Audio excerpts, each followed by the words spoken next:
Welcome back to my channel. In the aftermath of the Bills and Bengals game getting canceled, what happens to all the money? So as we all know, the NFL makes a ton of money. The NFL makes over $8 billion each year, and it is only going up.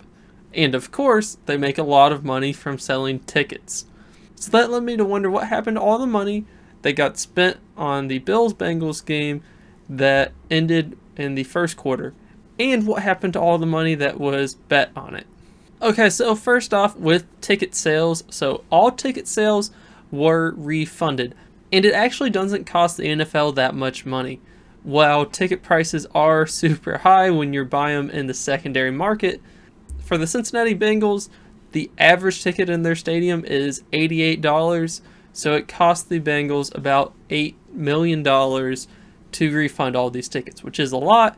But when the team makes hundreds of millions, they can deal with it. But if you're a person who bought it in the secondary market, like Ticketmasters or anything like that, you will also get your money back. So all of the ticket selling websites are canceling all the transactions, so you get all your money back, and all the money you paid for the fees, you get it all back.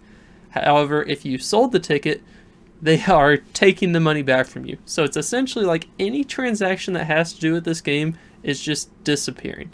And it even includes money that you spent on parking if you got a parking pass with your ticket. Now, unfortunately, they're not going to refund you if you parked in a local parking garage, but you know, you can't expect the Bengals to pay for that. So that was pretty simple. The Bengals just give all the money back. You know, that just makes sense. However, the betting is more complicated. So first off, any bet that was made on the game itself. So let's say you bet on the Bills to win, you bet on Josh Allen to get 3 touchdowns in this game, any of that, it got voided.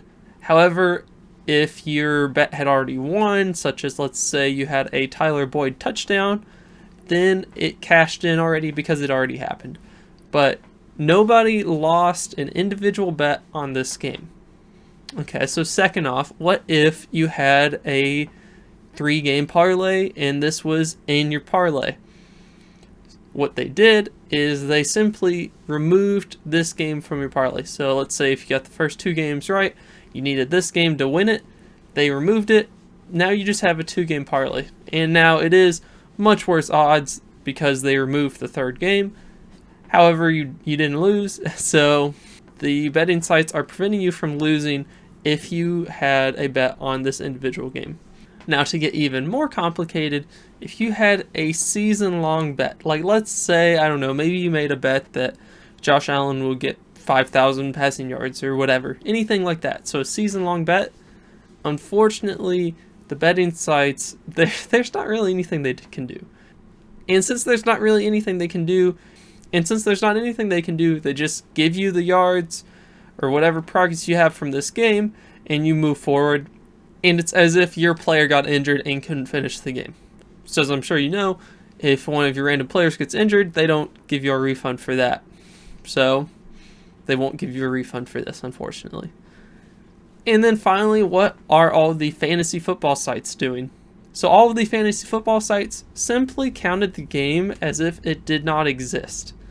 And they said the game didn't exist and the season's over. So there are a few that counted the stats from the game already. However, a majority just wiped the game away, ended the season. And it turns out that a majority of the websites out there already had a clause for if a game gets canceled. And this would cancel it even if the game was replayed in week 19. Because since week 17 passed and no game happened, the game goes away. So I hope that was helpful or interesting or something, you know. But thanks for watching my video.